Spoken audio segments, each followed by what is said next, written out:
So this video is not going to be with the gameplay. Instead, I just wanted to quickly show how I manage assets in the game. It's not even super technical or anything like that.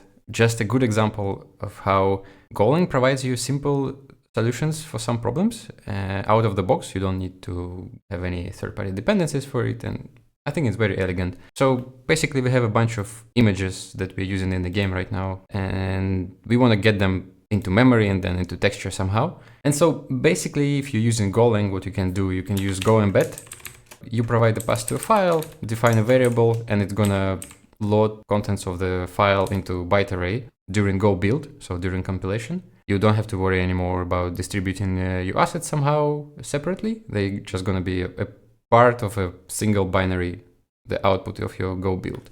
And then all we are doing is we load in this byte array into texture using Raylib functions. Yeah, and so when I started, I was writing this by hand, but as the amount of assets grow, obviously it becomes a bit annoying. So what you can do next is just use a little code generation.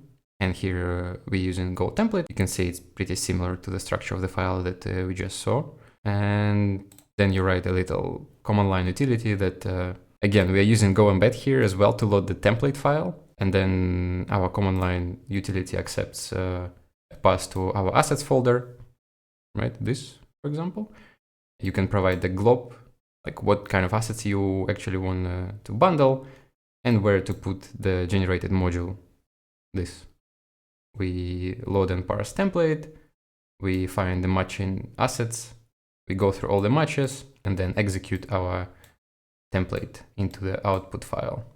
Okay, now that you have a custom script as part of your sort of build toolchain, you can use make or you can use bash scripts, so whatever you like to basically run certain custom parts of the build. But the way Go proposes you to handle it is to use go generate directive in your code base somewhere to define what actually needs to be executed for this project to get into the right shape. Whenever you change, for example, assets in your project, right? And this specific example. And yeah, so here in our main Go, in the entry point, we say, hey, we need to run this command line tool to get into the right state of the project. Yeah, and let's say we creating a new asset. Let's draw something on top. All you have to do is run go generate. We're going back. You get a new variable defined that's gonna load this new asset and it's gonna be available in your project. And that's pretty much the whole story. I'm gonna upload the sample project to GitHub. I don't know if anybody except AI Crowder is gonna read it, but if you need it, it's there. And yeah, see you in the next one.